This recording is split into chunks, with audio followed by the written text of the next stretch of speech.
کے حوالے سے بات کریں گے۔ دو نکات یہ تھے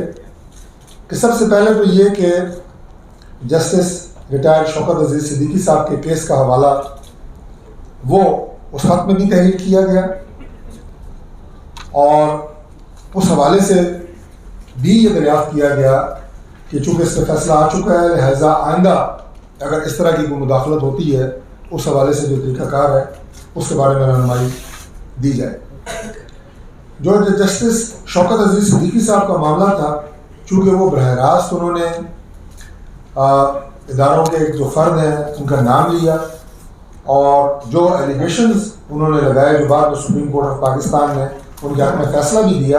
وہ بھی براہ راست انہوں نے اپنی پٹیشن میں لکھے کہ کن کیسز کے حوالے سے انہیں پریشرائز کیا گیا۔ جو 6 ججز کا خط تھا اس میں اوورآل اداروں کی مداخلت کے حوالے سے بات کی گئی اور سپریم جوڈیشل کونسل کو یہ خط تحریر کیا گیا۔ دوسرا نقطہ یہ تھا کہ سپریم جوڈیشل کونسل جو بنیادی طور پہ عدلیہ کے محاصرے کا ادارہ ہے، وہ ایجنسیز کا، اداروں کا، کسی سیاسی جماعت کا محاسبے کا ادارہ نہیں ہے، تو لہٰذا سپریم جوڈیشل کونسل اس میں دائرہ اختیار کیا تھا اس کے اوپر کافی بات چیت ہوئی، اور جو چیف جسٹس آف اسلام آباد سپریم کورٹ ہے، پاکستان سپریم کورٹ، انہوں نے فوری طور پہ اس پہ ایکشن لیا۔ یہ بات بڑی اپریشیبل ہے، اور یہ بات میں اس لیے خاص طور پہ اپنی ابتدائی گفتگو میں اس کا ذکر کر رہا ہوں کہ اس کی ریلیونس اس کے بعد کے جو واقعات وقوع پذیر ہوئے ہیں ان سے بہت زیادہ ملتی ہے۔ چیف جسٹس قاضی فائز عیسیٰ صاحب نے اسی دن جس دن یہ خط تحریر ہوا جو 6 ججز ہیں انہیں اپنے گھر مدعو کیا، اور اس کے بعد ان سے تفصیلی بات چیت کی، ان سے ان کے جو خدشات تھے، جو ان کے کنسرنس تھے، ان کے بارے میں بات ہوئی۔ اس کے بعد بغیر وقت ضائع کیے ہوئے فوری طور پہ فل کورٹ کا اجلاس طلب کیا چیف جسٹس صاحب نے، وہاں پہ مشاورت ہوئی اور وزیر اعظم پاکستان سے ملاقات کی خواہش کا اظہار کیا گیا۔ جب اس کا پتہ وزیر اعظم پاکستان کو ہوا تو انہوں نے بھی بغیر کسی ہیل و حجت کے، بغیر کسی پروٹوکولز میں پڑے ہوئے فوری طور پہ یہ کہا کہ میں اس ملاقات کے لیے بالکل تیار ہوں، اور میں سپریم کورٹ جا کے چیف جسٹس صاحب کے چیمبر میں ان سے ملنے کے لیے میں بالکل تیار ہوں۔ وہ ملاقات بھی ہوئی، اور اس کے بعد کنسنسس سے جوڈیشل کمیشن کی تشکیل پائی گئی، اور وہ بھی جو ہماری وفاقی کابینہ ہے اس کی اجازت سے اور جسٹس ریٹائرڈ صدر جیلانی صاحب کی سربراہی میں یہ کمیشن بنایا گیا۔ اب اس کے بعد کیا ہوتا ہے؟ اب یہاں سے جو بات بڑی امپورٹنٹ ہے جس کے حوالے سے آج آپ دوستوں کو ہم نے زحمت دی ہے کہ وہ ایک ایسا فورم تھا کہ جس کے اوپر، اور ظاہر ہے وہ ایک آئینی ضابطے کے اندر جوڈیشل کمیشن کی تشکیل ہوتی ہے، اور اس میں تمام نکات سامنے رکھے جانے تھے، اور اس کے اوپر ایک تفصیلی فیصلہ بھی آنا تھا، رپورٹ بھی آنی تھی۔ لیکن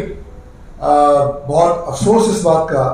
کہ جسٹس تصدق جیلانی صاحب کے حوالے سے میڈیا کے اوپر جس طرح کی گفتگو، جس طرح کے الزامات کی بچھاڑ ایک مخصوص سیاسی جماعت اور ایک گروہ میں کہوں گا اس کی طرف سے کی گئی، نتیجتاً وہ اس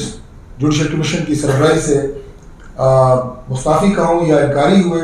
اور اس کے بعد چیف جسٹس نے اس کے حوالے سے ایک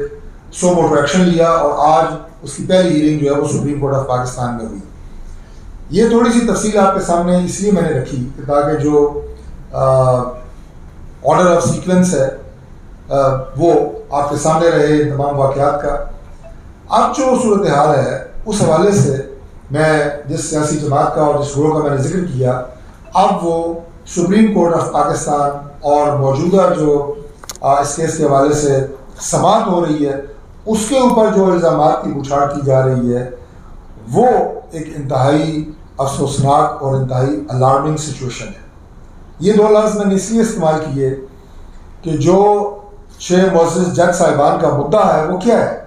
وہ یہ ہے کہ عدلیہ کو پریشرائز نہ کیا جائے، عدالتیں کسی طرح کے دباؤ میں کام نہیں کر سکتی، اور انہیں دباؤ میں لا کے انہیں فیصلوں کے حوالے سے مجبور نہ کیا جائے۔ یہ کل مدعا ہے ان کے اس خط کا۔ اور کیا یہ پریشر جس کی ہم بات کر رہے ہیں وہ بات تو چونکہ اب سپریم کورٹ آف پاکستان میں ٹیک اپ ہوا یہ میٹر اور سب جوڈس ہے، تو لہٰذا اس حوالے سے تو محدود بات کی جا سکتی ہے، لیکن یہ بات ضرور کی جا سکتی ہے، اور یہ بات جو ہے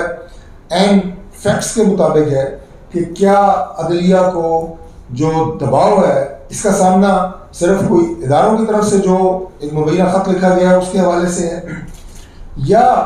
مخصوص سیاسی جماعتیں سوشل میڈیا کے ذریعے، اپنے بیانات کے ذریعے اور ادروائز الیکٹرانک و پرنٹ میڈیا کے ذریعے جو عدلیہ کے فیصلوں کے اوپر اور عدلیہ کے سوچ کے اوپر جو اثر انداز ہوتی ہیں، کیا وہ پریشر نہیں ہے؟ کیا وہ عدلیہ کو دباؤ میں لانا نہیں ہے؟